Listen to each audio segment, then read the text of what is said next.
कि कुरान मजीद का एक अदब है, एक तिलावत है और एक तिलावत के साथ मानी और मतालिब को समझना है।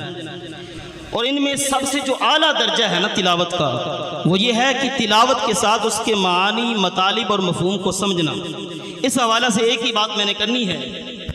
नबी करीम अलैहिस्सलाम के सहाबी हैं हज़रत ज़ियाद बिन लबीद। करीम आका अलैहिस्सलाम ने इरशाद फरमाया कि मेरी उम्मत पे एक ऐसा ज़माना आएगा कि इस्लाम उठ जाएगा, इल्म उठ जाएगा। तो सहाबी ने अर्ज़ किया कैफ़ा यज़हबुल इल्म, अल्लाह के नबी कैसे इल्म उठ जाएगा?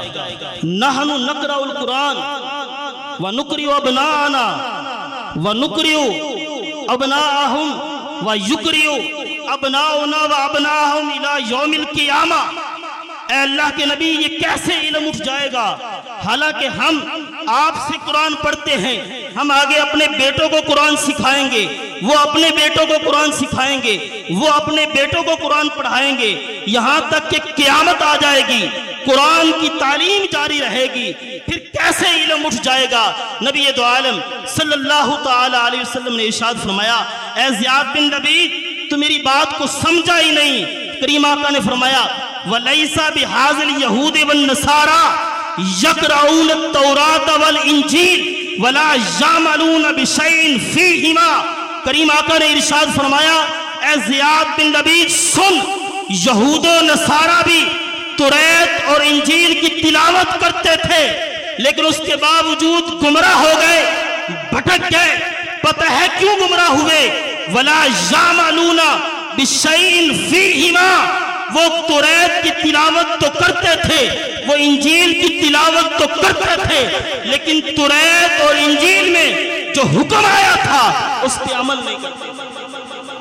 जो तौरात और इंजील में हुक्म आया था उस हुक्म पर अमल नहीं करते थे, वो पढ़ते थे, अमल नहीं करते थे। आज अगर कामयाबी चाहिए तो फिर कुरान की तिलावत के साथ साथ कुरान के मानी और मतालिब को समझना भी जरूरी है। और आपके इलाका के अंदर तो किबला उस्ताजी मुकर्रम की सूरत के अंदर दारुल उलूम इदारा दारुल मुस्तफा के अंदर कुरान मजीद फुरकान हमीद की ऐसी तालीम दी जाती है जो तजवीदों के रात के ज़ाब्तों के मुताबिक आसान अंदाज के अंदर ना सिर्फ तुलबा को कुरान पढ़ाया जाता है, बल्कि उनकी तरबियत इस अंदाज के अंदर की जाती है कि वो कुरान हिफ्ज़ करके निकलते हैं, साथ कारी बन के भी निकलते हैं। इसलिए मैं बताना चाहूँगा, आज अगर मैं आपके सामने टूटे फूटे कुछ अल्फाज बोल रहा हूँ, यकीन जाने इसमें मेरा कोई कमाल नहीं है, कोई कमाल नहीं है।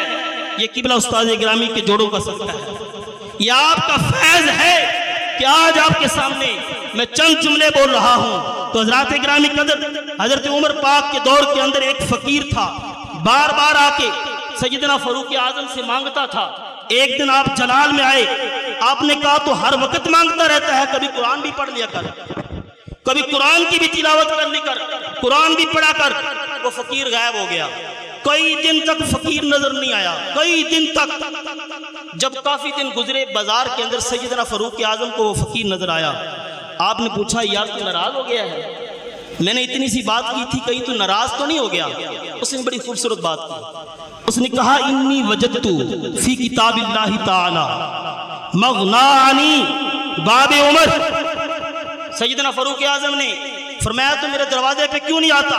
कहा है उमर सुनो, जिस कुरान की तरफ तूने भेजा था उस कुरान की तिलावत का ये कमाल है कि उस कुरान ने मुझे उमर के दरवाजे से बेनियाज कर दिया है। उस कुरान ने मुझे उमर के दरवाजे से बेनियाज कर दिया है। आइए आखिरी कार्य कुरान को पेश करने लगा हूँ, जो हमारी अदना सी दरख्वास्त पे तशरीफ लेके आए निहायत ही मोहतरम जीनतुल कुर्रा फ़ख्रुल कुर्रा मोहतरम जनाब कारी ज़ीशान हनीफ कादरी साहिब, आप लाहौर की सरजमीन से तशरीफ़ लाए। आपकी खिदमत में गुजारिश करूँगा कि स्टेज की जीनत बने और आपकी तिलावत से कबल इस अंदाज में नारा लगाना है कि कारी साहब को यह अंदाज़ा हो जाए कि आप सुनने के लिए तैयार बैठे हैं। नाराए तकबीर, नाराए रिसालत, नाराए रिसालत। जनाब मोहतरम कारी ज़ीशान हनीफ कादरी साहिब।